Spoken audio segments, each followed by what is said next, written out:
The sound of gunfire echoed across the Mountain View Regional Training Center as Natalie Rodriguez watched another recruit miss the target completely. Her jaw tightened as she observed the third consecutive failure from what was supposed to be the Academy's most promising class. These weren't just practice shots. These were the final qualifying rounds that would determine whether these officers would be cleared to carry firearms on the streets of Copper Falls. Lives depended on accuracy. And what she was witnessing could get people killed. Before we jump back in, tell us where you're tuning in from. And if this story touches you, make sure you're subscribed, because tomorrow I've saved something extra special for you. Rodriguez, maybe you should demonstrate proper stance again, called out Captain Derek Sullivan from across the range, his voice dripping with condescension. Assuming you remember the fundamentals yourself. The comment drew snickers from several male instructors who had made it clear from day one that they viewed her recent promotion to Senior Firearms Instructor as nothing more than political correctness run amok. Natalie had heard the whispers in the hallways of the Riverside County Police Academy for months. Diversity hire. Affirmative action promotion. She only got the job because they needed a woman. The comments stung not because they questioned her qualifications, but because they completely ignored the 8 years she had spent as a designated marksman in the Army, including 3 tours overseas where her precision had literally saved lives. Her service record spoke for itself, but apparently, that didn't matter to men like Captain Sullivan, who had never seen combat, but wielded their academy seniority like a weapon. The irony wasn't lost on her that she was now teaching firearms to police officers when she had once been responsible for training elite military units. Her transition from Army Sergeant First Class to civilian law enforcement instructor had been motivated by a desire to serve her community in a different way, to use her skills to ensure that local officers were prepared for the worst-case scenarios they might face on the streets. She had imagined contributing to a culture of excellence and professionalism. Instead, she found herself constantly defending her right to be there. Natalie Rodriguez had always been exceptional with a rifle. Growing up on her family's ranch outside Pueblo, she had learned to shoot before she could properly ride a bike. Her father, a Vietnam veteran who worked the night shift at the steel mill, would take her out to the back pasture on weekend mornings to practice on targets he'd set up against the hillside. While other kids her age were inside playing video games, Natalie was learning breath control, trigger discipline, and the patience required for long-distance accuracy. "Shooting isn't about the gun, Mia," her father would tell her as she lined up her shots. "It's about understanding yourself, your heartbeat, your breathing, your mind. The rifle is just an extension of all that." Those lessons had served her well throughout her military career, where she had distinguished herself not just as an accurate shooter, but as someone who could teach others to achieve the same level of precision under pressure. The transition to civilian life had been more challenging than she had anticipated. After 8 years in the Army, including specialized training at the prestigious sniper school at Fort Benning, Natalie had assumed her credentials would speak for themselves in the law enforcement community. Her discharge papers documented expert marksmanship ratings, commendations for training excellence, and leadership positions that had put her in charge of firearms instruction for entire battalions. She had trained soldiers who went on to serve in special operations units and had personally mentored dozens of military marksmen who credited her with saving their lives through superior preparation. When the position of Senior Firearms Instructor opened at the Riverside County Police Academy, Natalie felt it was a perfect fit. The job description called for someone with advanced marksmanship skills, teaching experience, and the ability to develop curriculum for both basic and advanced firearms training. Her application package included letters of recommendation from former commanding officers, documentation of her training certifications, and a portfolio of innovative teaching methods she had developed during her military service. The interview process had been rigorous. involving both written examinations and practical shooting demonstrations. Natalie had scored higher than any other candidate on the technical assessments and had outperformed everyone during the live fire evaluations. Chief Patricia Monroe, who conducted the final interview, had been impressed not just with Natalie's qualifications, but with her vision for modernizing the Academy's firearms program to better prepare officers for contemporary threats. "We need someone who can bring fresh perspectives to our training," Chief Monroe had explained during the interview. "The old methods aren't keeping pace with the challenges our officers face on the street. Your military experience and innovative approaches to instruction could be exactly what we need to elevate our standards." Natalie had accepted the position with enthusiasm, eager to contribute to law enforcement training and to apply her expertise in a new environment. She had spent weeks before her start date developing lesson plans, researching best practices from other agencies, and preparing materials that would enhance both the quality and effectiveness of firearms instruction at the Academy. Her first day at the Mountain View Regional Training Center had been a wake-up call.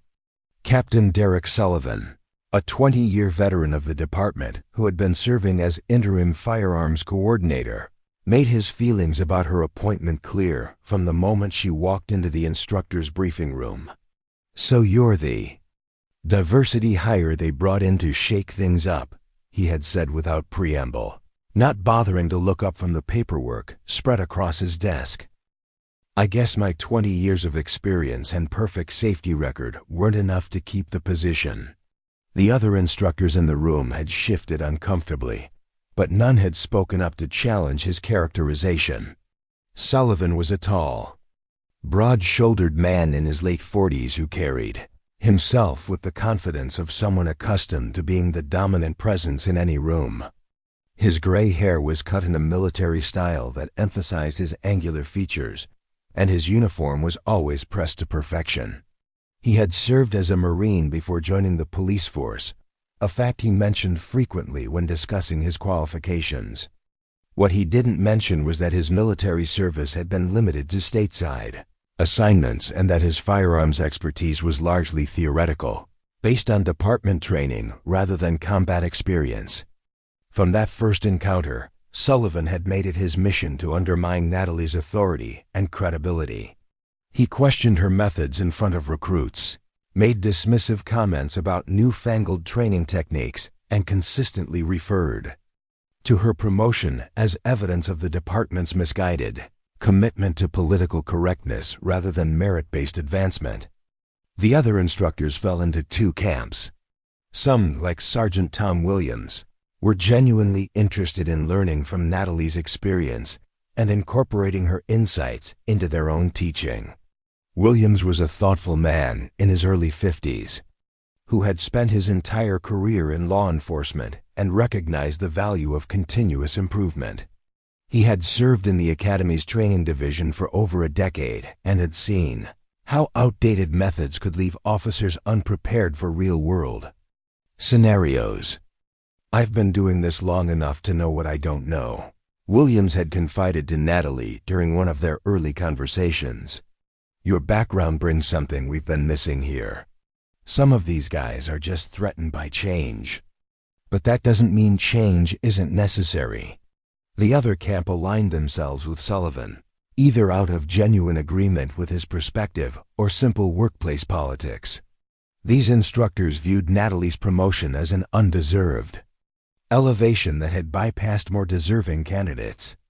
They questioned her every decision, challenged her authority in front of students, and made it clear that they considered her an outsider who didn't belong in their established hierarchy.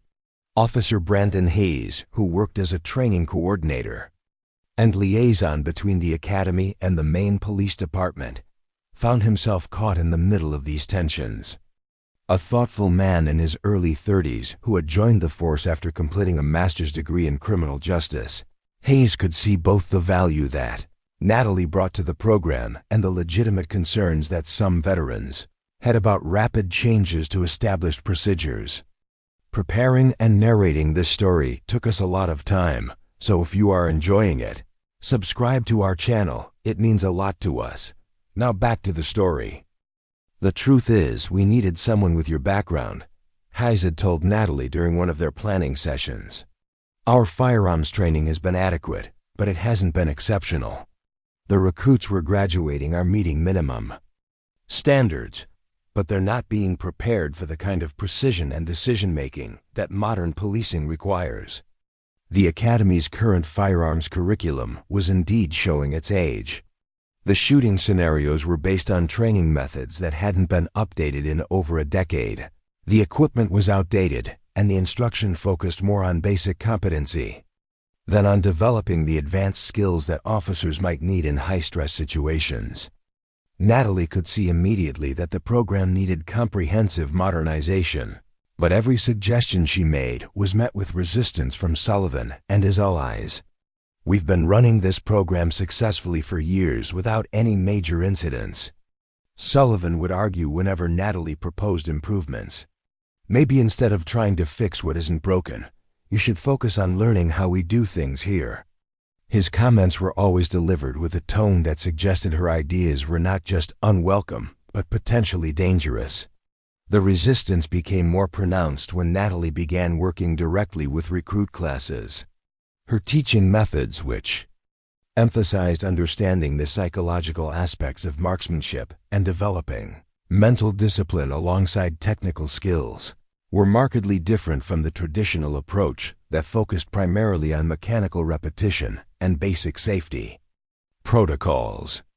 During her first week of instruction, Natalie had introduced breathing techniques and visualization exercises that she had learned during military sniper training. These methods had proven highly effective in helping soldiers achieve greater accuracy under stress, and she was confident they would benefit police recruits who might need to make accurate shots in high-pressure situations. "What is this meditation class?"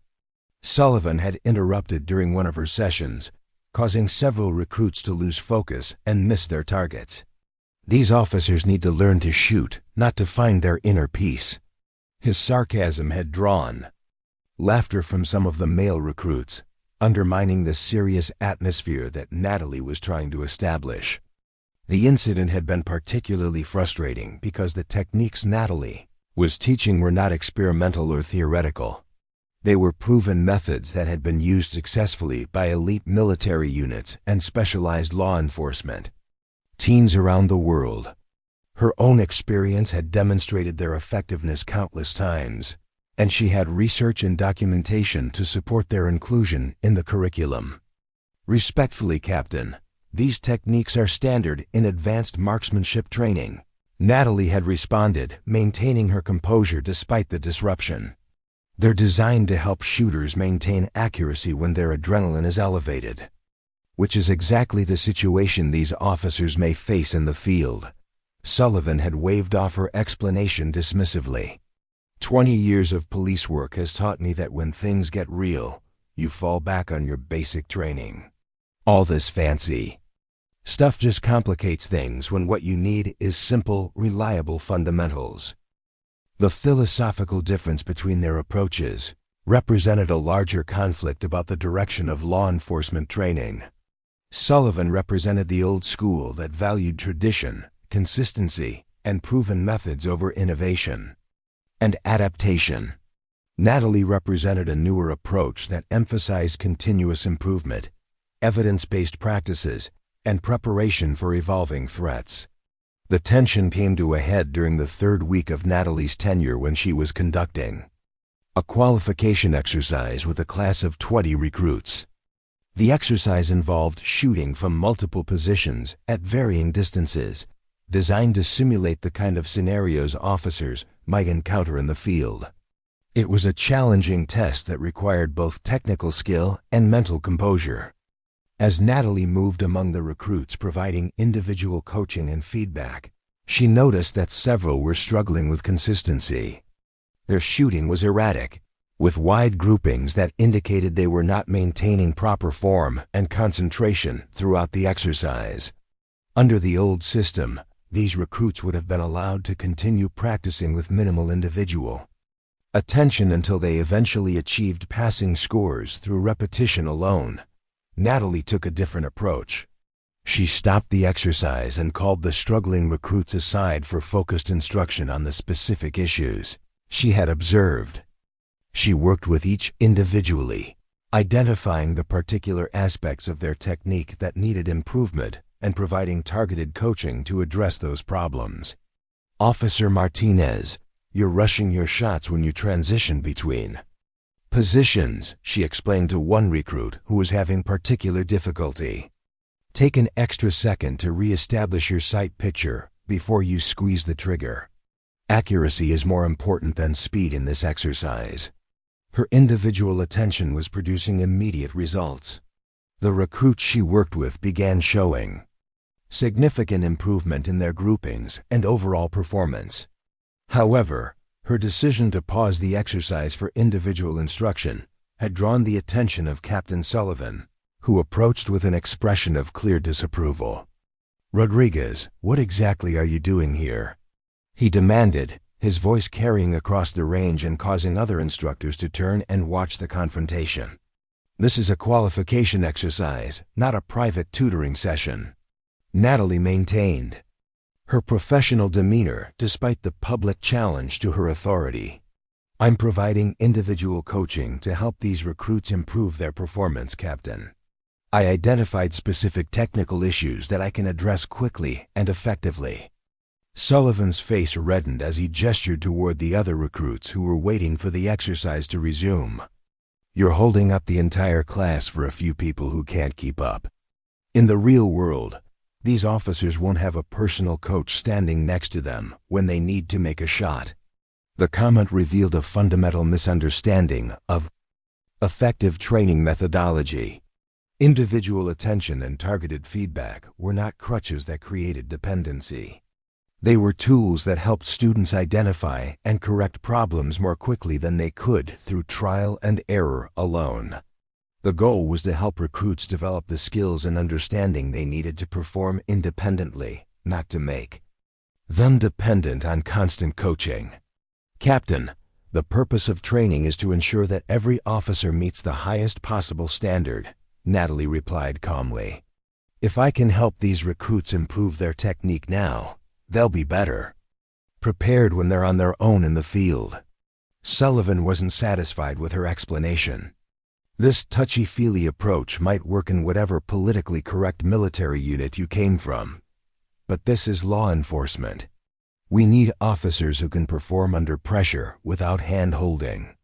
The accusation was particularly galling because it completely mischaracterized both her military experience and her teaching philosophy. Natalie's background was in training soldiers for combat situations where failure could result in death, not in some theoretical academic environment. The technique she was using had been developed specifically to prepare people for high-pressure scenarios where there would be no second chances. More importantly, Sullivan's criticism revealed his own limited understanding of effective firearms instruction. Good training created muscle memory and mental discipline that would serve officers well under stress, while poor training left them unprepared for the realities they would face on the street. By providing targeted coaching during training, Natalie was ensuring that recruits would have the skills and confidence they needed when it mattered most. The confrontation ended when Chief Monroe appeared at the range for one of her regular inspections. Sullivan immediately adjusted his tone and demeanor while Natalie continued with her instruction as if nothing had happened. However, the incident had been witnessed by the entire recruit class and several other instructors, establishing a pattern of public challenges to Natalie's authority that would continue to escalate in the weeks that followed. That evening, as Natalie sat in her small apartment reviewing lesson plans for the next day's classes, she found herself questioning whether she had made the right decision in taking the position. The work itself was exactly what she had hoped for, an opportunity to use her expertise to prepare law enforcement officers for the challenges they would face. However, the constant resistance and undermining from Sullivan and his allies was creating a hostile work environment that made it difficult to focus on her actual responsibilities. She thought about her father's words about shooting being an extension of understanding yourself. Perhaps the same principle applied to teaching and leadership.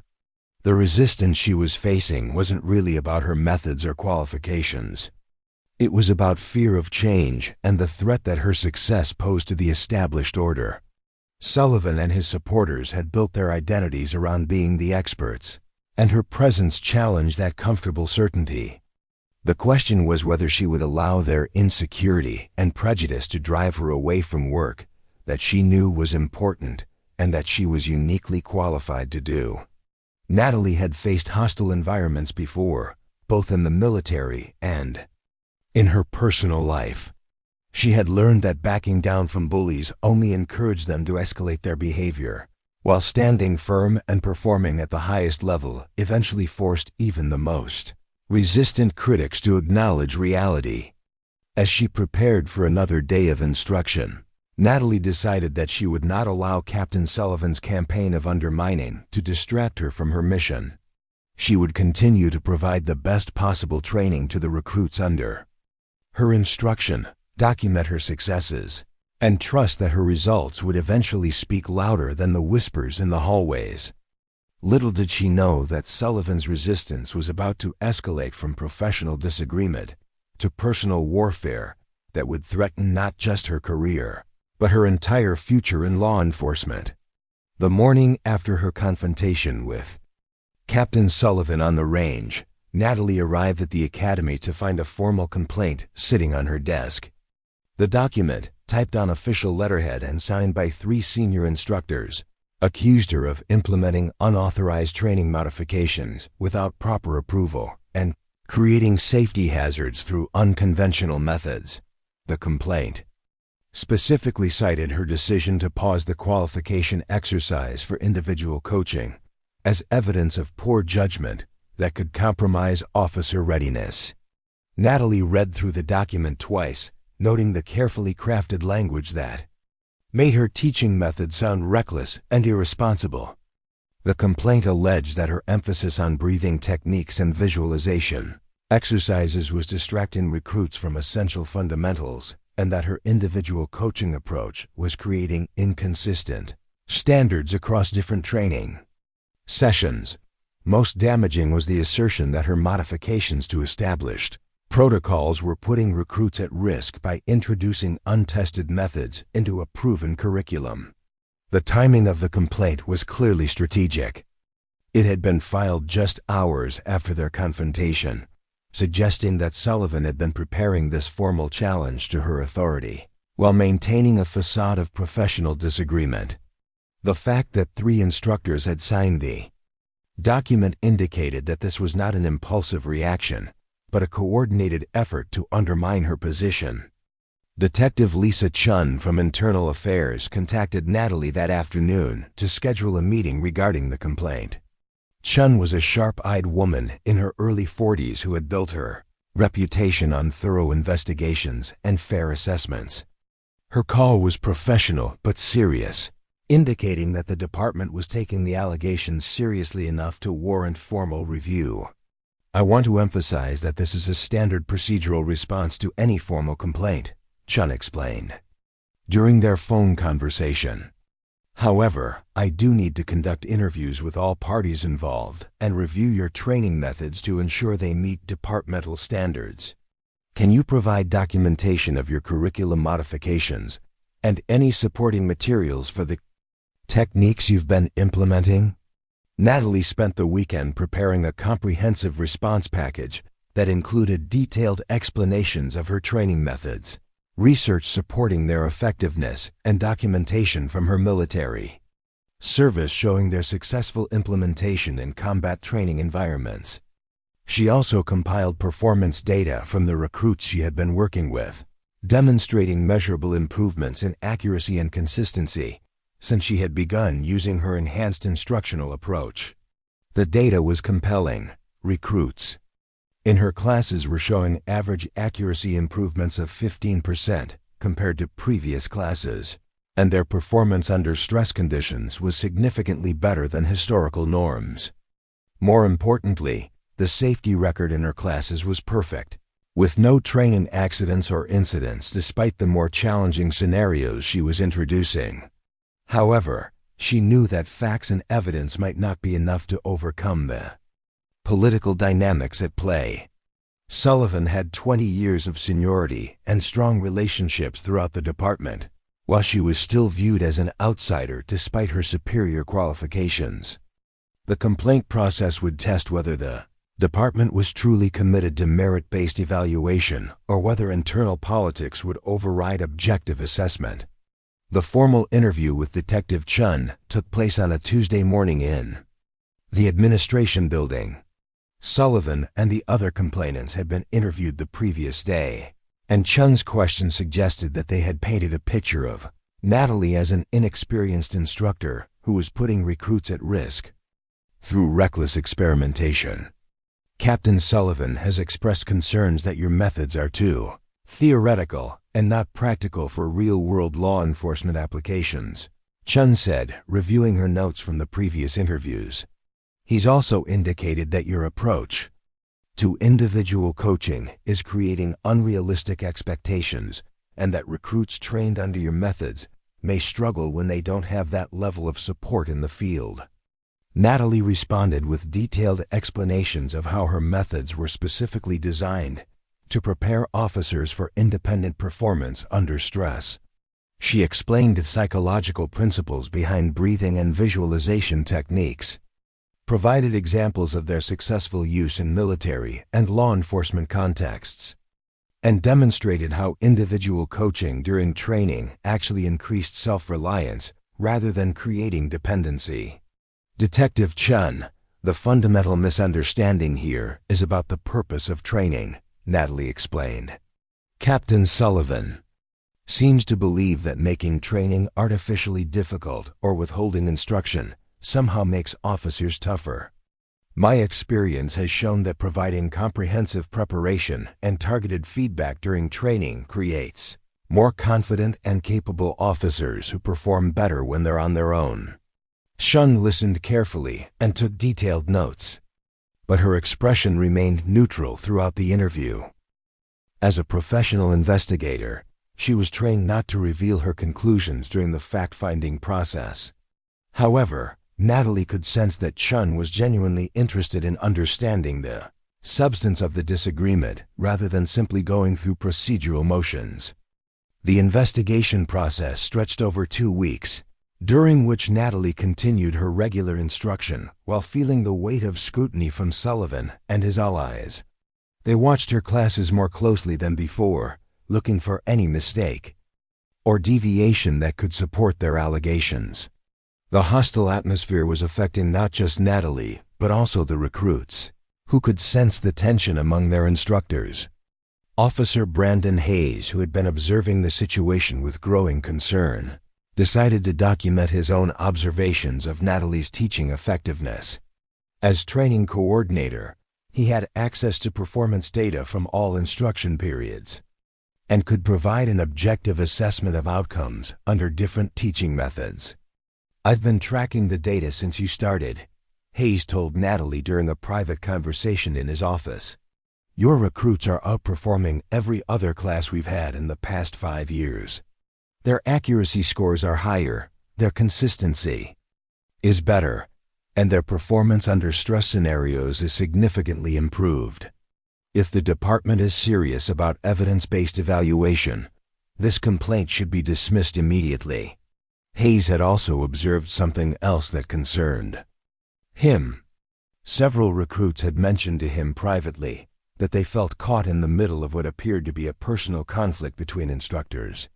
Some were beginning to question whether the techniques Natalie was teaching were actually effective, not because of their own experience, but because of the implicit criticism they were hearing from other instructors. "The politics are affecting the training environment," Hayes explained. "When recruits see instructors undermining each other, it creates confusion about what standards they're supposed to meet.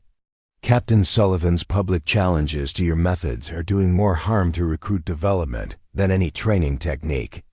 The situation escalated when Sullivan began making his objections known beyond the academy. During a monthly meeting with patrol supervisors from various precincts, he raised concerns about the quality of recent academy graduates and specifically questioned whether new training methods were adequately preparing officers for street duty. "We're seeing graduates who seem to have been taught that policing is some kind of precision sport," Sullivan told the assembled supervisors. "They're focused on perfect technique instead of practical application. In a real confrontation, you don't have time for breathing exercises and visualization. You need officers who can react instinctively based on solid fundamentals." His comments reached several patrol sergeants who had been generally satisfied with recent graduates, but were now primed to look for problems. Sergeant Mike Torres from the downtown precinct called Chief Monroe directly to express concerns about a recent academy graduate who seemed overtrained and hesitant to take decisive action during a recent domestic disturbance call. The officer seemed more concerned with perfect positioning and technique than with controlling the situation, Torres reported. "It's like he was thinking too much instead of trusting his training. I'm wondering if all this emphasis on precision might be making our officers less effective in dynamic situations." Chief Monroe was disturbed by the feedback, not because she doubted Natalie's methods, but because she recognized the damage that internal conflict could do to the department's training program. She had hired Natalie specifically to improve the quality of firearms instruction, and the early results had been promising. However, if the controversy was creating confusion among recruits and affecting their performance in the field, it needed to be addressed quickly and decisively. The chief scheduled a comprehensive review meeting that would include Detective Chun's findings from the internal investigation, performance data from recent classes, and feedback from field supervisors about academy graduates. She also decided to bring in an external consultant with expertise in law enforcement training to provide an independent assessment of the situation. Meanwhile, Natalie was dealing with more direct forms of harassment that went beyond professional disagreement. Someone had been anonymously posting negative comments about her on the department's internal message boards, questioning her qualifications, and suggesting that her military experience was irrelevant to law enforcement training. The posts were carefully worded to avoid direct accusations while creating doubt about her competence and motivation. "Just saying, but when they start hiring people based on demographics instead of merit, everyone suffers," read one typical post. "Maybe we should focus on what actually works instead of experimenting on our recruits to prove political points." The anonymous attacks were particularly frustrating because they distorted the situation completely. Natalie had been hired because of her superior qualifications, not despite them. Her military experience was directly relevant to firearms instruction, and her methods were based on proven techniques rather than experimental theories. However, the posts were effective in creating an atmosphere of doubt and suspicion around her position. Officer Kevin Martinez, one of the recruits in Natalie's current class, found himself caught in an uncomfortable situation when several classmates began questioning whether they were receiving adequate preparation. Martinez had been struggling with accuracy issues before Natalie's individual coaching had helped him improve dramatically, but now he was hearing suggestions that her methods might actually be harmful to his development. "Maybe we're being taught wrong," suggested another recruit during a break between training sessions. "If the senior instructors think these techniques are problems, maybe we should focus on the basics instead of all this advanced stuff." Martinez was torn between his direct experience of improvement under Natalie's instruction and the growing pressure from peers who were being influenced by the controversy among the faculty. The uncertainty was affecting his performance and confidence, exactly the opposite of what good training should accomplish. The psychological pressure on Natalie was intensifying as well. She found herself second-guessing decisions that she would normally make instinctively, worried that any deviation from conventional approaches would be seized upon as evidence supporting Sullivan's accusations. The hostile work environment was affecting her sleep and concentration, making it more difficult to maintain the high standards she had set for herself. During a particularly challenging day when 3 different recruits struggled with basic qualification requirements, Natalie overheard Sullivan making comments to another instructor that were clearly intended for her to hear. "This is what happens when you complicate simple things," Sullivan said loudly enough to carry across the range. "These recruits are confused because they've been taught that shooting is some kind of mental exercise instead of physical skill. Now they're thinking too much and performing worse than if we just stuck with proven methods." The comment was particularly unfair because the struggling recruits were actually having problems with fundamental grip and stance issues that had nothing to do with breathing techniques or visualization exercises. Under the old system, these same recruits would have continued struggling indefinitely until they eventually passed through repetition alone. Natalie's individual attention was actually helping them identify and correct their problems more quickly than would have been possible otherwise. However, Sullivan's narrative was becoming entrenched among his supporters, and the facts were becoming secondary to the political battle that was developing around Natalie's position. The complaint investigation was taking longer than expected, and the uncertainty was creating an atmosphere where rumors and speculation were filling the vacuum left by lack of official communication. The situation reached a crisis point when Chief Monroe received a formal request from the police union representative asking for clarification about the department's commitment to traditional training methods and expressing concern about experimental approaches that might not adequately prepare officers for real-world situations. The union's involvement elevated the controversy to a level that could affect department morale and public confidence if not handled carefully. "We're not questioning anyone's qualifications or intentions," the union representative explained during a meeting with Chief Monroe. "But our members need to have confidence that academy training is preparing officers properly. If there's uncertainty about training methods, it affects everyone's ability to do their job effectively." Chief Monroe realized that the situation had moved beyond a simple personnel dispute and was now threatening the integrity of the entire training program. The Academy's reputation was built on consistent, high-quality preparation of law enforcement officers, and any doubt about training effectiveness could have serious consequences for both recruit confidence and public safety. She decided to accelerate the resolution process by scheduling a comprehensive demonstration where different training approaches could be evaluated side by side.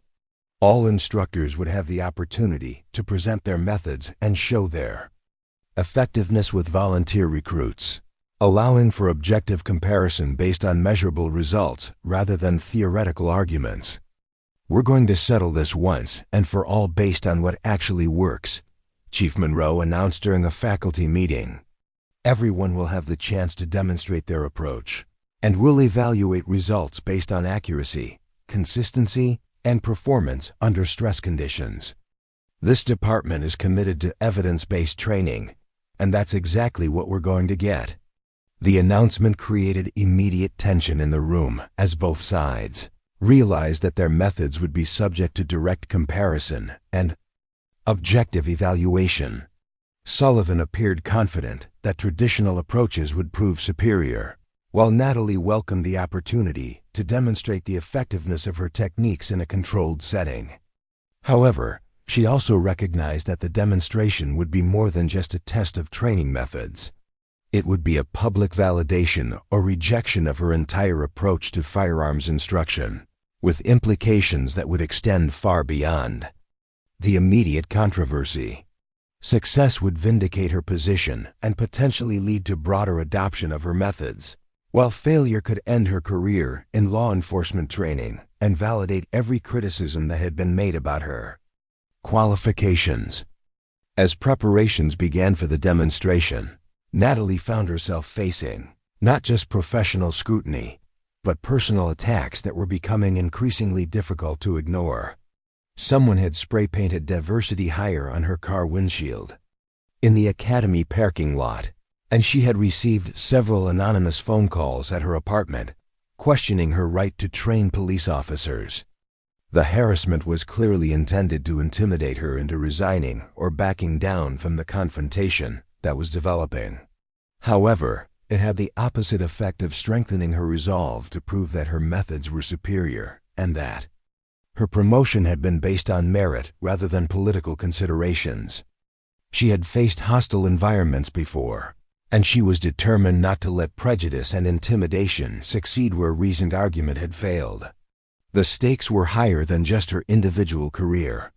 If Sullivan's campaign succeeded in discrediting her methods and forcing her out, it would send a message to other qualified women and minorities that excellence alone was not enough to overcome institutional resistance to change. The outcome of this controversy would have implications far beyond the Riverside County Police Academy, potentially affecting law enforcement training standards and opportunities for advancement throughout the region. As the date for the demonstration approached, Natalie intensified her preparation while dealing with increasing pressure from multiple directions. She knew that she would need to perform flawlessly while her opponents would be looking for any mistake that could be used to support their position. The demonstration would be her opportunity to prove definitively that her methods were superior, but it would also be her last chance to salvage her career if things went wrong. The breaking point came on a cold Thursday morning when Natalie discovered that someone had tampered with her training equipment. The rifle she used for demonstrations had been deliberately miscalibrated, its scope adjusted to throw shots several inches off target. The sabotage was subtle enough that it might have been dismissed as normal wear and tear, but Natalie's trained eye immediately recognized the deliberate nature of the modifications. Standing alone in the equipment room before dawn, examining the tampered rifle, Natalie felt something shift inside her. The harassment had escalated from professional disagreement to personal attacks, from anonymous complaints to direct sabotage. This wasn't just about training methods anymore. Someone was actively trying to humiliate her during the upcoming demonstration by ensuring her equipment would fail when she needed it most. The realization crystallized her decision. She would not continue playing defense against Sullivan's campaign of intimidation and sabotage. It was time to take control of the narrative and fight back with the same strategic thinking that had made her successful in military combat situations. The enemy had revealed themselves through this clumsy attempt at sabotage, and now she would use that revelation to expose the entire conspiracy against her.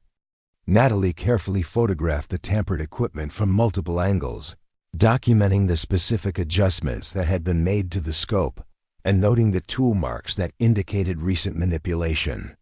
She then reset the rifle to proper specifications and secured it in her personal locker rather than leaving it in the communal equipment storage where it could be tampered with again. Her first call was to Officer Brandon Hayes, who arrived at the academy 30 minutes before normal operating hours to examine the evidence. Hayes was both shocked and angry at the blatant sabotage, recognizing immediately that this crossed the line from professional disagreement into criminal activity. This is deliberate destruction of department property with intent to cause harm, Hayes said as he examined the rifle and reviewed Natalie's photographs. Whoever did this knew that using miscalibrated equipment during a demonstration could result in serious injury or property damage. This isn't just harassment anymore, it's potentially criminal. Hayes helped Natalie secure additional evidence by reviewing the security camera footage from the equipment room. The cameras covered the main entrance and most of the storage area, and they were able to identify a period late, the previous evening, when someone had accessed the room using what appeared to be a master key. The footage was grainy and the lighting was poor, but they could make out a figure of approximately Sullivan's height and build moving deliberately toward the area where Natalie's equipment was stored. The person appeared familiar with the layout and moved confidently without using additional lighting, suggesting someone with regular access and detailed knowledge of the facility. "We need to report this immediately," Hayes urged. "This has moved beyond internal department politics into actual criminal activity." Chief Monroe needs to know what's happening before the demonstration takes place. However, Natalie had a different strategy in mind. Rather than reporting the sabotage immediately, she decided to use it as leverage to expose the broader pattern of harassment and intimidation she had been facing. A single incident of equipment tampering might be dismissed or blamed on an unknown perpetrator, but if she could demonstrate a systematic campaign of sabotage and intimidation, it would be much harder for the department to ignore or minimize. "I want to gather more evidence first," she explained to Hayes. "If we move too quickly, they'll just deny everything and claim this was random vandalism. But if I can document a pattern of behavior and catch them in the act of additional sabotage, we'll have a much stronger case." Over the next few days, Natalie implemented a careful surveillance strategy of her own. She began arriving at the academy earlier and staying later, using her access to monitor the equipment rooms and training areas when they were supposedly empty. She also started keeping detailed logs of every interaction with Sullivan and his allies, noting specific comments, witnesses, and any behavior that could be considered harassment or intimidation. The strategy began paying off almost immediately. On Friday evening, Natalie observed Sullivan entering the equipment room alone. Well after normal hours, she positioned herself where she could observe without being seen and watched as he examined several pieces of training equipment, paying particular attention to the items she would need for the upcoming demonstration. Sullivan's behavior was clearly furtive and purposeful. He checked the entrance multiple times to ensure he wasn't being observed, used a small flashlight to minimize his visibility, and spent considerable time examining equipment that he had no legitimate reason to access. Most damning, he made additional adjustments to backup equipment that Natalie might use if problems were discovered with her primary gear. Natalie documented everything with her phone camera, being careful to capture clear images of Sullivan's face and his manipulation of the equipment. The evidence was overwhelming and undeniable, showing deliberate sabotage by a senior instructor who was supposed to be ensuring the integrity and safety of academy training programs. But rather than confronting Sullivan immediately, Natalie decided to use the intelligence she had gathered to turn the tables on her opponents. She began reaching out to contacts from her military service who now worked in law enforcement agencies throughout the region, quietly building a network of support and gathering information about best practices in firearms training. Her first call was to Major Patricia Hendricks, her former commanding officer who had transitioned to civilian law enforcement after retiring from the Army. Hendricks now worked as a training coordinator for the Colorado State Patrol and had first-hand experience with the challenges of implementing advanced training methods in traditional law enforcement environments. "What you're describing sounds exactly like what I faced when I tried to modernize our training program," Hendricks told Natalie during a lengthy phone conversation. "There's a certain mentality in some law enforcement circles that views any change as criticism of existing methods, regardless of whether the changes actually improve outcomes." Hendricks offered to provide documentation of the State Patrol's successful implementation of advanced marksmanship training, including performance data that demonstrated significant improvements in accuracy and officer confidence. She also connected Natalie with instructors at other agencies who had faced similar resistance when trying to upgrade their training programs. "The key is to let the results speak for themselves," Hendricks advised. "Politicians and bureaucrats can argue about methods and philosophy, but they can't argue with objective performance data. If your recruits are shooting better and performing more confidently, that's the only argument that really matters." Natalie also reached out to the National Rifle Association's Law Enforcement Training Division, which maintained extensive research on firearms instruction effectiveness. The organization's training specialists were enthusiastic about her approach and offered to provide expert testimony about the scientific basis for the techniques she was implementing. "Your methods are completely consistent with current best practices in precision shooting instruction," explained Dr. Robert Chun, the division's research director. The breathing and visualization techniques you're using are standard components of advanced marksmanship training in military and competitive shooting contexts. Any suggestion that these methods are experimental or dangerous demonstrates a fundamental misunderstanding of modern shooting instruction. Dr. Chun offered to attend the upcoming demonstration as an independent expert observer, providing objective evaluation of different training approaches based on measurable performance criteria. His presence would add scientific credibility to the evaluation process and make it much more difficult for Sullivan to dismiss unfavorable results as biased or politically motivated. While building external support, Natalie also began working more closely with sympathetic colleagues within the academy. Sergeant Tom Williams had been observing the controversy with growing concern and had quietly begun documenting his own observations of recruit performance under different instructional approaches. "I've been teaching here for 12 years, and I've never seen recruits progress as quickly as they do in your classes," Williams confided during a private conversation.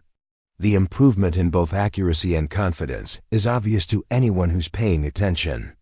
Captain Sullivan's opposition isn't based on training effectiveness. It's based on personal and political considerations.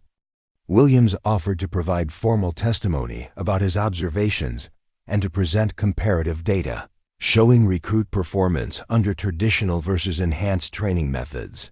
His credibility as a long-term academy instructor would carry significant weight with department leadership and help counter arguments that support for Natalie's methods was coming only from outside sources. Detective Lisa Chun's internal investigation was also providing useful intelligence about the scope and nature of the campaign against Natalie.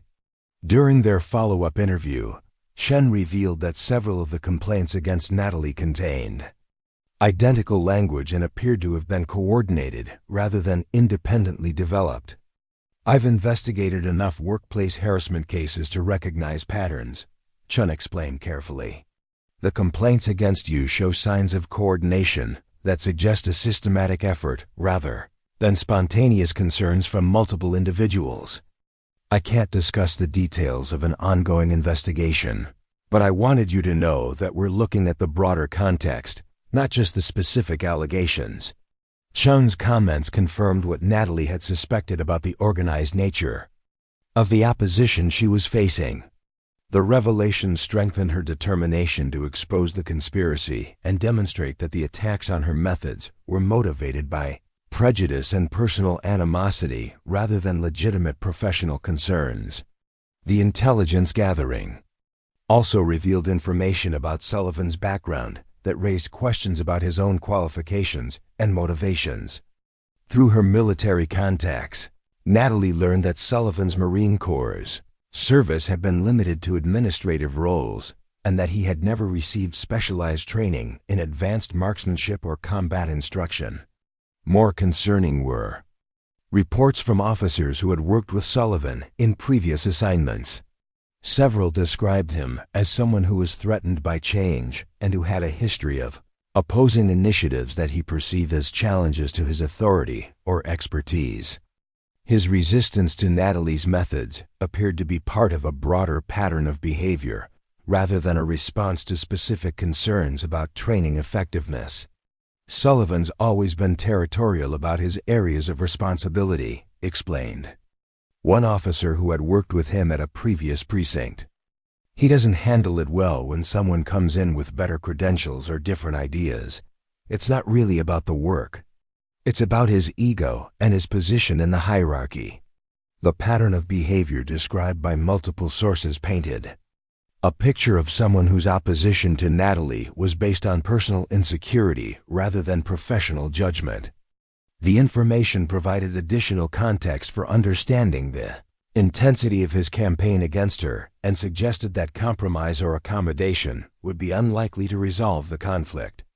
Armed with growing evidence of systematic harassment and sabotage, Natalie began developing a comprehensive strategy for the upcoming demonstration that would go beyond simply showing the effectiveness of her training methods. She planned to use the event as an opportunity to expose the entire conspiracy against her, and to demonstrate that the opposition she faced was based on prejudice and personal animosity rather than legitimate professional concerns. Her preparation included creating detailed documentation packages that would be distributed to all observers, including Chief Monroe, department supervisors, and any external experts who attended the demonstration. The packages would include performance data from her classes, research supporting her methods, testimonials from recruits and fellow instructors, and evidence of the harassment and sabotage she had experienced. "I'm not just going to prove that. My methods work," Natalie explained to Officer Hayes during one of their planning sessions.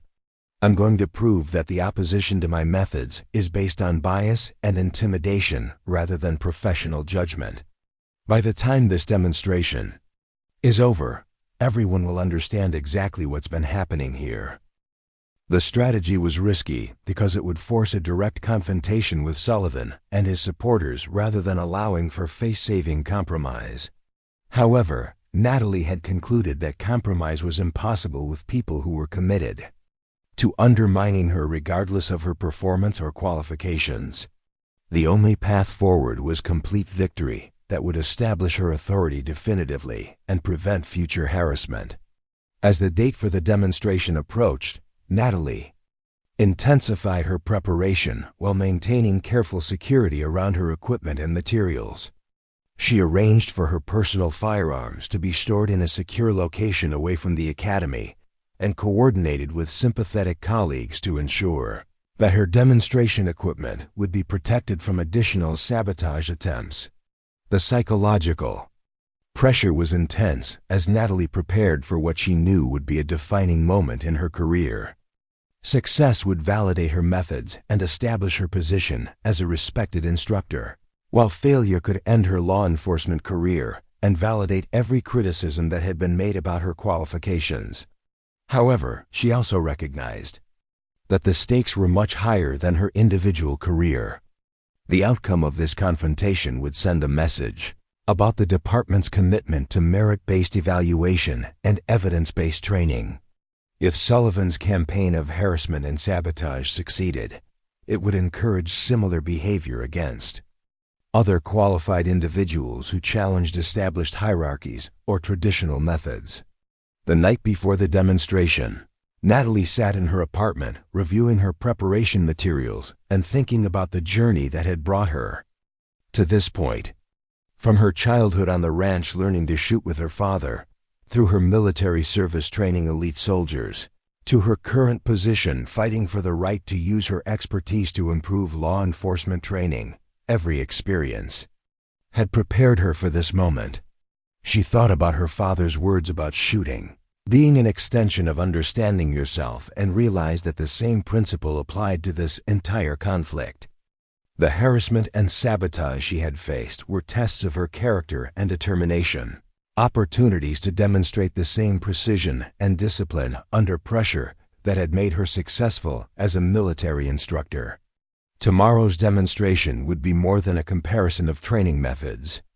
It would be a test of whether excellence and integrity could overcome prejudice and intimidation, whether evidence and performance could triumph over politics and personal animosity. Natalie was ready for that test, confident in her preparation, and determined to prove definitively that her promotion had been based on merit rather than demographics. The battle lines were drawn, the evidence was compiled, and the stage was set for a confrontation that would determine not just her future, but the future direction of firearms training at the academy. As she prepared for sleep, Natalie felt the same calm focus that had served her well in combat situations, the certainty that comes from thorough preparation and absolute commitment to mission success. The demonstration was scheduled for 8 o'clock on a crisp Monday morning at the Mountain View Regional Training Center. By 7:30, the observation area was filled with department officials, external experts, and academy staff who had come to witness what everyone understood would be a decisive evaluation of competing training philosophies Chief Monroe had positioned herself at the center of the viewing area, flanked by Dr. Robert Chen from the National Rifle Association's Training Division and Major Patricia Hendricks from the Colorado State Patrol. Captain Sullivan arrived wearing his dress uniform, projecting confidence as he greeted supporters and shook hands with department officials. His demeanor suggested someone who expected vindication and was already planning how to leverage his anticipated victory. He had spent the weekend preparing his own demonstration materials and coordinating with the instructors who would be supporting his traditional training approach. Natalie appeared at exactly 7:45, carrying a locked equipment case, and accompanied by Officer Hayes and Sergeant Williams. Her uniform was pressed to perfection, her equipment was meticulously organized, and her expression conveyed the calm focus of someone who had prepared thoroughly for this moment. She acknowledged the observers with professional courtesy, but avoided unnecessary conversation, maintaining the mental discipline she had learned during military sniper training. Detective Chun approached Natalie as she set up her equipment station, speaking quietly to avoid being overheard by the assembled crowd. "I wanted you to know that my investigation has uncovered some concerning patterns that we'll need to discuss after today's demonstration. There are aspects of the situation that go beyond the original training complaints." The comment confirmed what Natalie had suspected about the scope of Chun's investigation, but she kept her response brief and professional. "I appreciate your thoroughness, Detective.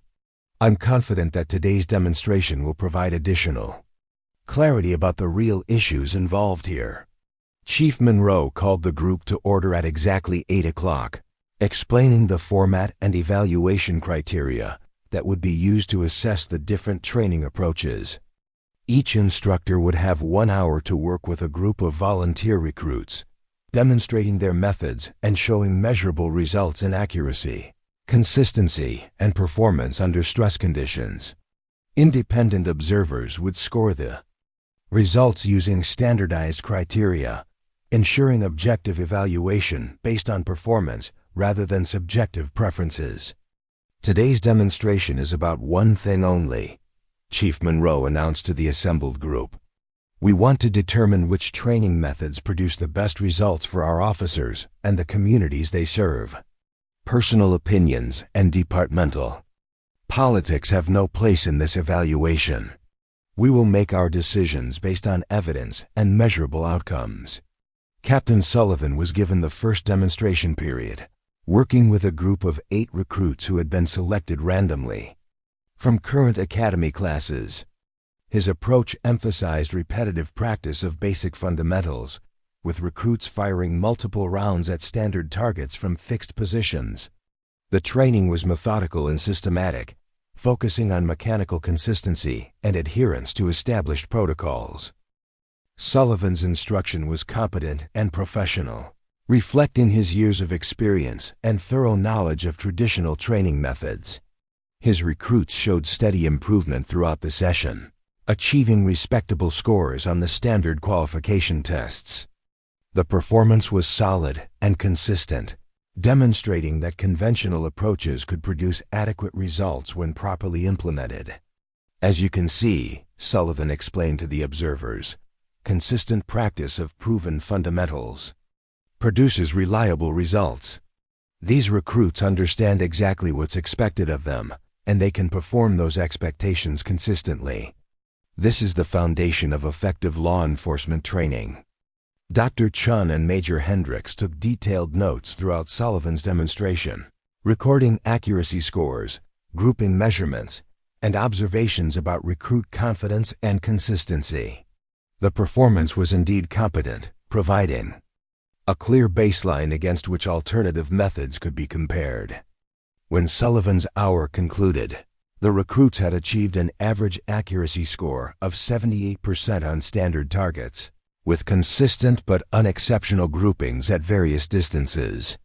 Their performance under simulated stress conditions was adequate but showed noticeable degradation when time pressure and scenario complexity were increased.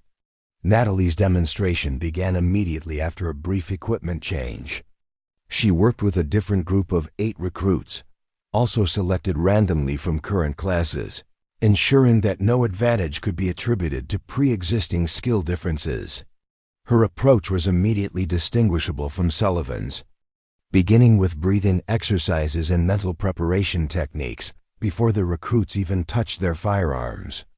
Precision shooting is as much mental as physical, Natalie explained to her group while the observers watched and listened. Your mind controls your body, and your body controls the weapon. If we can achieve mental clarity and physical relaxation, accuracy becomes much more consistent and reliable. The initial breathing and visualization exercises took approximately 10 minutes, time that Sullivan's supporters clearly viewed as wasted on theoretical concepts rather than practical training. However, when the recruits began their actual shooting, the difference in their performance was immediately apparent. Their stance was more stable, their grip was more consistent, and their sight alignment was more precise. Natalie moved among the recruits, providing individual coaching that was targeted and specific to each shooter's particular challenges.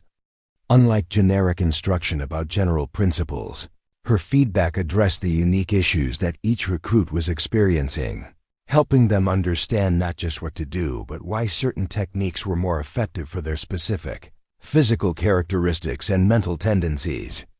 Officer Martinez, you're anticipating the recoil and pulling your shots to the left, she explained to one recruit who had been struggling with consistency. Focus on your breathing rhythm and let the shot surprise you. Your body knows what to do if you don't interfere with the process. The improvement in Martinez's shooting was dramatic and immediate.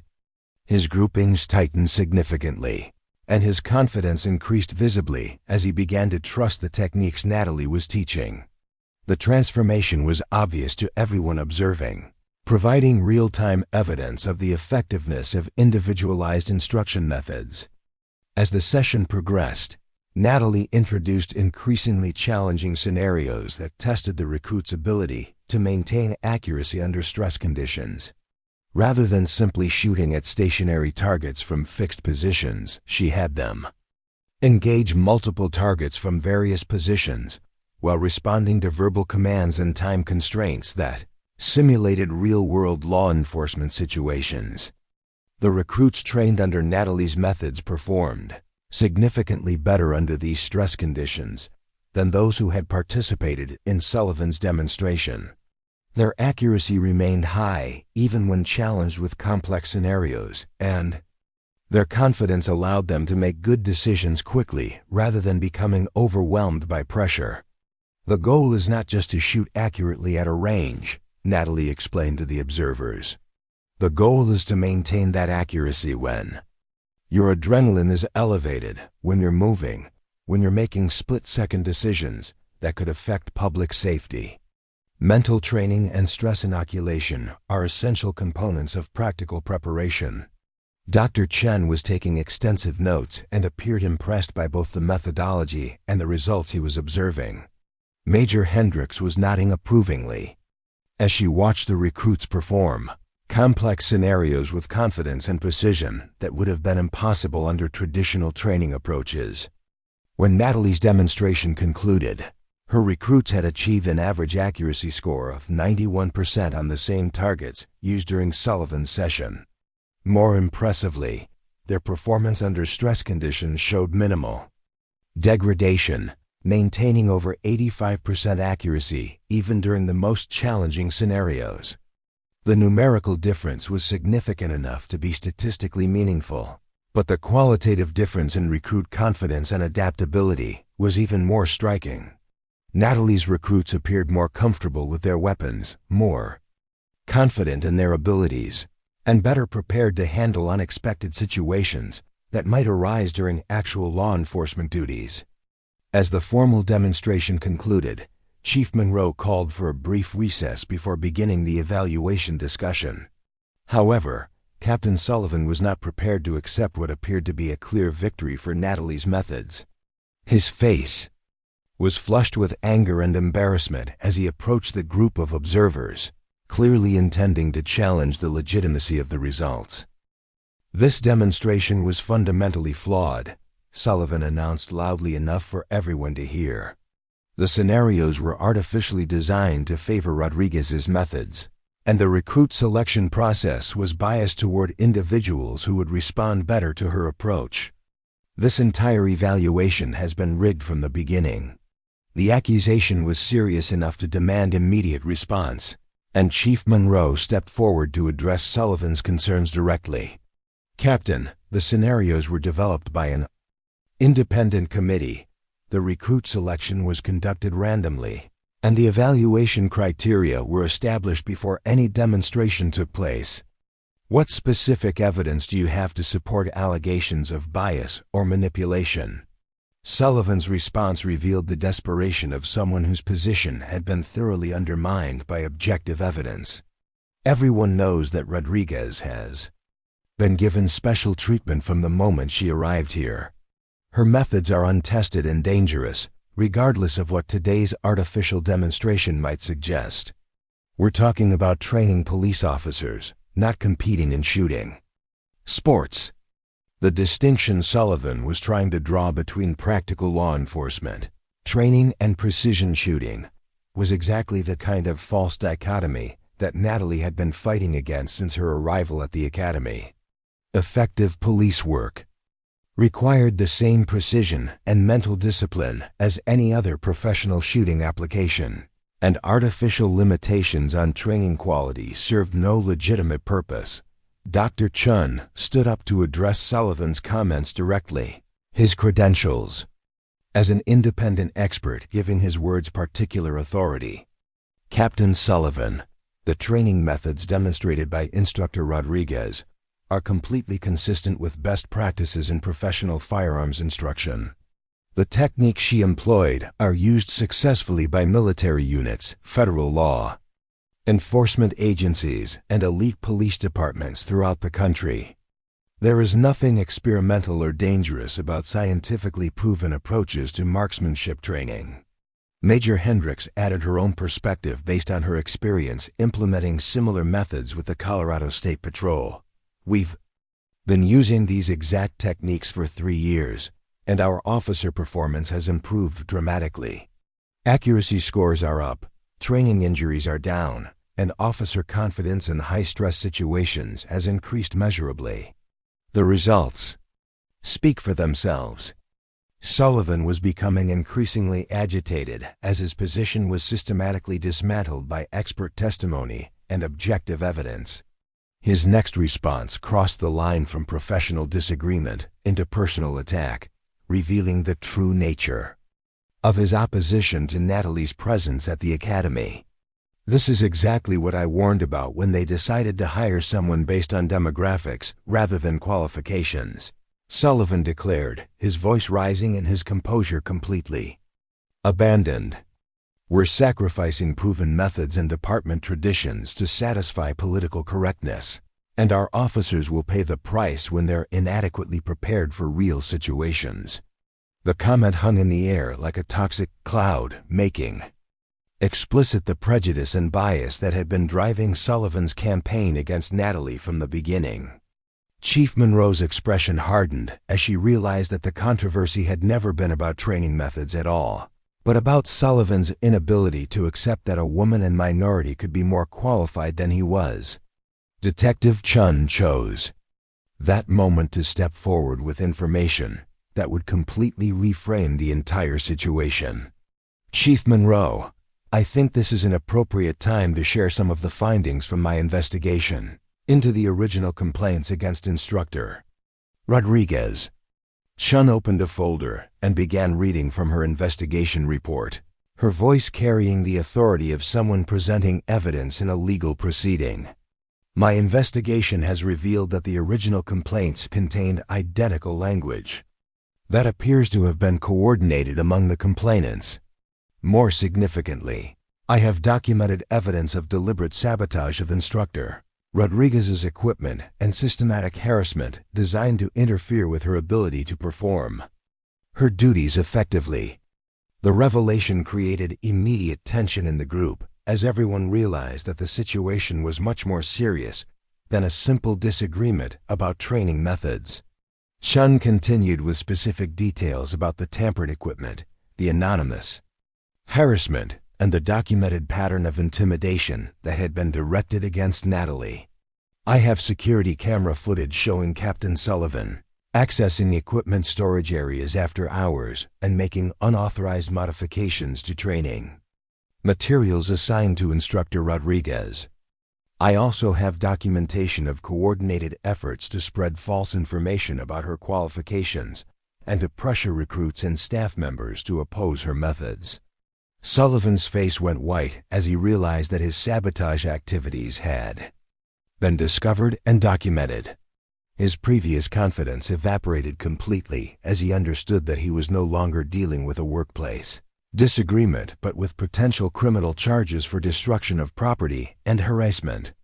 Chief Monroe's response was swift and decisive. Captain Sullivan, you are immediately relieved of all training responsibilities, pending a full investigation into these allegations. Officer Hayes will escort you to the administration building, where you will surrender your access credentials and await further instructions regarding disciplinary proceedings. The dramatic confrontation was witnessed by everyone present, including department officials, external experts, and academy staff who had come expecting to evaluate training methods, but instead witnessed the exposure of systematic harassment and sabotage. The revelation recontextualized everything that had happened since Natalie's arrival, making clear that the opposition she had faced was based on prejudice and criminal behavior rather than legitimate professional concerns. As Sullivan was escorted away, clearly shaken and defeated, Chief Monroe turned to address the remaining observers. I want to apologize to Instructor Rodriguez and to all of you for allowing this situation to continue as long as it did. The evidence presented today, both from the training demonstration and from Detective Chin's investigation, makes clear that Instructor Rodriguez has been subjected to harassment and sabotage that has no place in any professional organization. Dr. Chun approached Natalie as the crowd began to disperse, offering his congratulations and expressing his admiration for her professionalism under extremely difficult circumstances. I've observed training programs throughout the country, and I can honestly say that your methods and your results are among the best I've seen. The department is fortunate to have someone of your caliber, and I hope today's events will allow you to continue your excellent work without further interference. Major Hendricks extended an invitation for Natalie to present her methods at a regional training conference, offering to help spread her innovations to other agencies that could benefit from improved instruction techniques. What you've accomplished here, both in terms of training effectiveness and professional courage, deserves recognition throughout the law enforcement community. As the formal proceedings concluded, Natalie found herself surrounded by colleagues and officials who wanted to offer their support and congratulations. The vindication was complete and public, establishing definitively that her methods were superior and that the opposition she had faced was based on bias rather than professional judgment. However, the victory came with a sobering recognition of how close she had come to losing everything she had worked to achieve. Without the evidence she had gathered and the strategic approach she had taken to fighting back, Sullivan's campaign might have succeeded in destroying her career and discrediting her methods despite their obvious effectiveness. The demonstration had proven more than just the superiority of her training techniques. It had proven that excellence and integrity could overcome prejudice and intimidation when supported by evidence, preparation, and the courage to stand up for what was right. The battle was won, but the war for equality and merit-based evaluation in law enforcement would continue in other places and other contexts. As Natalie packed her equipment and prepared to return to her regular duties, she felt the satisfaction that comes from achieving complete vindication while knowing that her victory would benefit not just herself, but every qualified individual who might face similar challenges in the future. The precedent had been set, and the message had been sent that harassment and sabotage would not be tolerated in professional law enforcement training. The weeks following Sullivan's dramatic downfall brought sweeping changes to the Riverside County Police Academy that extended far beyond the firearms training program. Chief Monroe initiated a comprehensive review of academy policies and procedures, determined to prevent future incidents of harassment and ensure that merit-based evaluation would be the standard for all personnel decisions. Detective Chun's investigation expanded as additional evidence emerged about Sullivan's pattern of behavior. 3 former academy instructors came forward with their own accounts of intimidation and retaliation they had experienced after questioning Sullivan's methods or authority. One instructor revealed that she had resigned from the academy 2 years earlier after Sullivan had systematically undermined her efforts to modernize defensive tactics training, using many of the same harassment tactics that had been directed against Natalie. The pattern goes back much further than we initially realized, Chun explained to Natalie during a follow-up interview. Captain Sullivan created a hostile work environment for anyone who threatened his perceived authority or challenged traditional methods. Your case was just the most recent and most documented example of behavior that had been going on for years. The broader investigation revealed that Sullivan had been manipulating instructor evaluations, equipment assignments, and class schedules to punish those who disagreed with him while rewarding those who supported his position. The systematic abuse of his administrative authority had created a culture of fear that discouraged innovation and professional development throughout the training division. Sullivan's termination was swift and decisive once the full scope of his misconduct became clear. The formal disciplinary hearing lasted less than 2 hours, with Sullivan's attorney advising him to accept responsibility and resign rather than face criminal charges for destruction of property and harassment. His departure was met with relief by many academy staff members who had been afraid to speak out against his authoritarian management style. "I should have acted sooner," Chief Monroe admitted to Natalie during a private meeting in her office. "The signs were there, but I allowed personal loyalty and respect for Sullivan's seniority to cloud my judgment. Your courage in fighting back forced me to confront problems that I should have addressed years ago." The chief's acknowledgement was both gratifying and sobering for Natalie, who recognized that her individual victory had broader implications for organizational culture and leadership accountability. The changes being implemented at the academy would benefit future instructors and recruits, but they had come at a significant personal cost in terms of stress, time, and emotional energy. Natalie's position as Senior Firearms Instructor was not just confirmed, but expanded to include oversight of all marksmanship, training programs for both academy recruits and veteran officer recertification courses. Her innovative methods were formally adopted as standard curriculum, and she was given authority to train other instructors in the techniques that had proven so effective during the demonstration. The transformation in academy culture was immediate and dramatic. Instructors who had been reluctant to embrace new methods under Sullivan's intimidating presence now enthusiastically participated in training sessions where Natalie shared her expertise.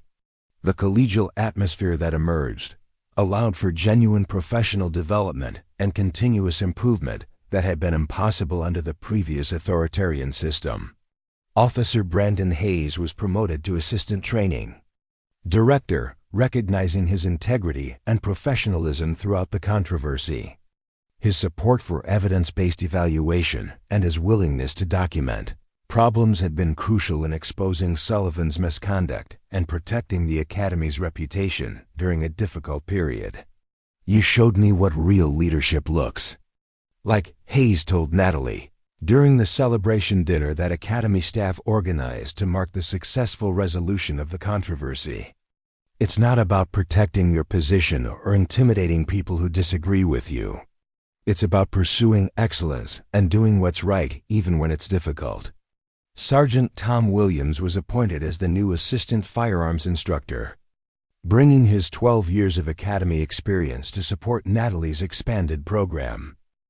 His enthusiasm for learning new techniques and his respect for evidence-based training made him an ideal partner for implementing systematic improvements throughout the firearms curriculum.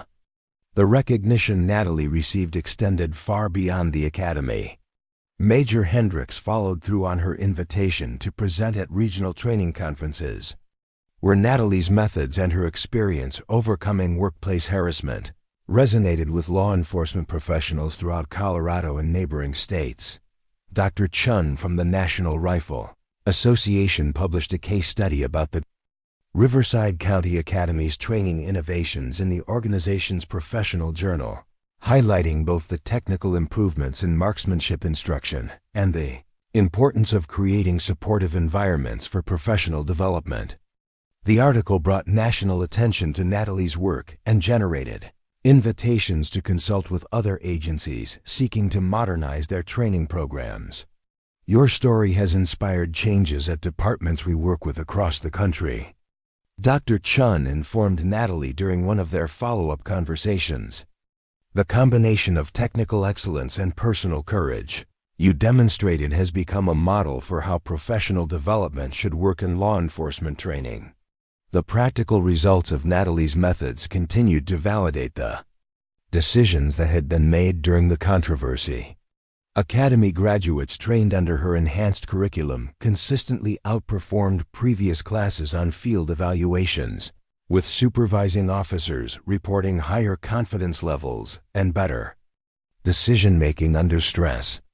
The quantitative improvements in marksmanship scores were accompanied by qualitative improvements in professional judgment and situational awareness. Officer Kevin Martinez, the recruit who had been caught in the middle of the instructor controversy, became one of Natalie's most vocal supporters after graduating from the academy. His field training officers noted his exceptional firearms proficiency and his calm demeanor during high-stress situations, crediting the mental discipline techniques he had learned from Natalie's instruction. The breathing and visualization methods she taught us have been invaluable, Martinez explained during a visit back to the academy 6 months after graduation. Not just for shooting accuracy, but for maintaining focus and making good decisions when everything is chaotic. The training literally saved my life during a domestic violence call, where I had to make a precision shot to protect the victim. Martinez's testimony was particularly powerful because it demonstrated the real-world application of training methods that Sullivan had dismissed as impractical or theoretical.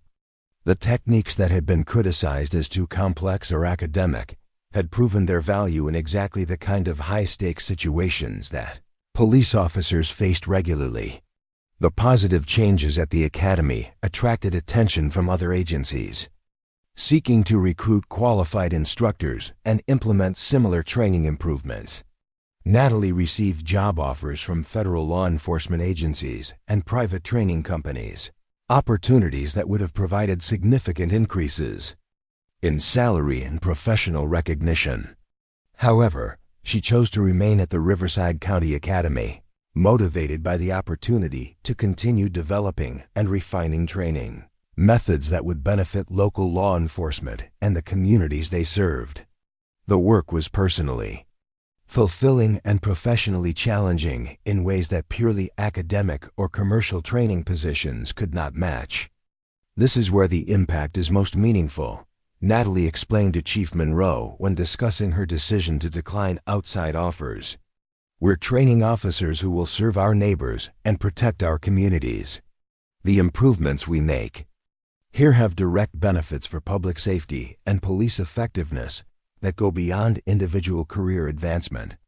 The chief's response reflected her understanding of Natalie's commitment to public service and professional excellence. The department is fortunate to have someone with your skills and dedication. The changes you've implemented will benefit this community for years to come, and your example has set a standard for professional conduct that will guide us in future personnel decisions. 1 year after the demonstration that had vindicated her methods and exposed Sullivan's misconduct, Natalie was invited to address a national conference on law enforcement training innovation. Her presentation focused not just on technical improvements in marksmanship instruction, but on the broader themes of professional courage and evidence-based decision-making that had characterized her experience. Excellence is not just about individual performance, she told the audience of training professionals from across the country. It's about creating environments where everyone can contribute their best work and where decisions are based on evidence rather than politics or personal prejudice. The moment we allow harassment or intimidation to override merit-based evaluation, we compromise our ability to serve the public effectively. The speech received a standing ovation and generated numerous requests for consultation and training partnerships. However, the response that meant the most to Natalie came from a young woman in the audience who approached her after the presentation. "I'm a military veteran considering a career in law enforcement training," the woman explained. "Your story gives me hope that there's a place for people like us who want to contribute, based on our qualifications and expertise, rather than conforming to traditional expectations about who belongs in these roles." The encounter reinforced for Natalie the broader significance of her victory over Sullivan's harassment campaign. Individual career success was satisfying, but the precedent she had established would benefit many other qualified professionals who might face similar challenges in the future. The transformation of the Academy's culture was perhaps the most lasting legacy of the entire controversy. The authoritarian atmosphere that had stifled innovation and intimidated staff members had been replaced by a collegial environment that encouraged continuous improvement and professional development. New instructors were evaluated based on their qualifications and performance rather than their willingness to conform to established hierarchies. Chief Monroe implemented new policies requiring transparent evaluation, criteria for all personnel decisions, and establishing independent oversight mechanisms to prevent future harassment or retaliation. The changes were designed to ensure that merit-based evaluation would be protected even when leadership personnel changed in the future. "We learned that organizational culture requires constant attention and active protection," the chief explained during the Academy's annual review meeting. "Excellence doesn't maintain itself automatically. It requires leadership commitment and systematic safeguards against the kind of behavior that undermines professional standards." Detective Chen was promoted to head the department's new Professional Standards Division, with responsibility for investigating workplace harassment and ensuring compliance with equal opportunity policies. Her thorough investigation of the Sullivan case had demonstrated both her investigative skills and her commitment to fair treatment for all department personnel. As Natalie reflected on the 2 years since her arrival at the Academy, she was struck by how much had changed and how much had remained constant. The technical aspects of her work continued to focus on helping officers develop the skills and confidence they needed to serve effectively and safely. However, the context had been transformed from one of resistance and hostility to one of support and collaboration. The personal cost of fighting Sullivan's harassment campaign had been significant in terms of stress and emotional energy, but the victory had been complete and lasting. More importantly, the precedent established through her experience would benefit other qualified professionals who might face similar challenges in the future. The equipment room where Sullivan had conducted his sabotage activities had been renovated and expanded to accommodate the Academy's growing training program. New security systems ensured that training materials would be protected, while improved organization and inventory procedures prevented the kind of misconduct that had characterized Sullivan's final months at the Academy. Natalie's office was located in the same building where she had first encountered Sullivan's hostility, but the atmosphere had been completely transformed. The walls displayed certificates and awards recognizing the Academy's training innovations, while photos showed Academy graduates who had gone on to distinguished careers in law enforcement. One photo that held special significance showed Officer Martinez receiving a commendation for his performance, during the domestic violence incident where his precision shooting had protected a victim from serious harm. The image represented the real-world impact of training improvements that had been criticized as impractical or unnecessary by those who opposed change. As she prepared for another day of instruction, Natalie thought about her father's words about shooting being an extension of understanding yourself. The lesson applied not just to marksmanship, but to professional life and personal integrity. The harassment and sabotage she had faced had been tests of character that required the same mental discipline and precision that characterized effective shooting. The victory over Sullivan's campaign had validated more than just her training methods. It had proven that excellence and integrity could overcome prejudice and intimidation when supported by evidence, preparation, and the courage to fight for what was right. The lesson was applicable far beyond law enforcement training, providing a model for how qualified professionals could respond to harassment and discrimination in any field. The morning's first class included recruits from diverse backgrounds who had been attracted to law enforcement by the Academy's reputation for innovative training and professional excellence. Among them was Maria Santos, a former Marine Corps marksmanship instructor whose application had been enthusiastically supported by the Academy's new leadership. "I heard about the changes here," Santos explained to Natalie during their initial meeting. "The opportunity to work with cutting-edge training methods and contribute to continuous improvement is exactly what I was looking for in my transition to civilian law enforcement."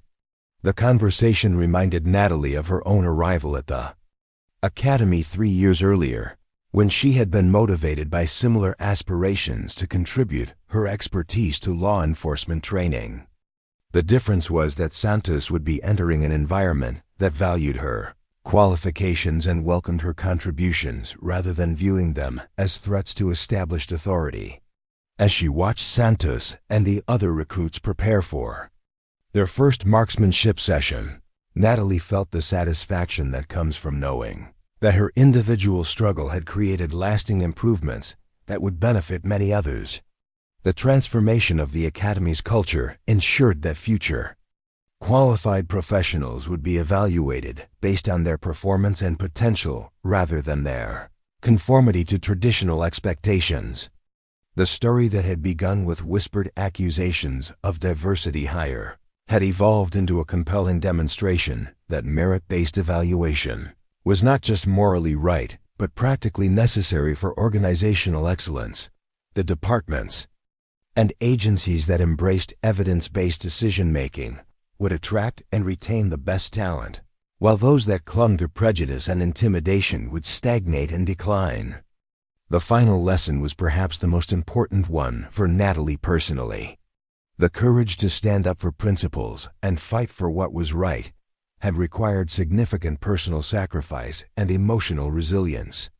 However, the victory had been worth the cost, not just for her individual career, but for the broader precedent it established about professional excellence and workplace integrity. As she called her first class to order and watched the recruits assume their positions on the firing line, Natalie knew that she was exactly where she belonged, doing work that mattered and contributing to the safety and effectiveness of law enforcement in her community. The whispers of diversity hire had been replaced by recognition of expertise and achievement. But more importantly, the systems and culture were now in place to ensure that future qualified professionals would be welcomed based on their abilities rather than judged by their demographics. The transformation was complete, the precedent was established, and the work continued with the confidence that excellence and integrity would always triumph over prejudice and intimidation, when good people had the courage to fight for what was right. Up next, you've got 2 more standout stories right on your screen. If this one hit the mark, you won't want to pass these up. Just click and check them out.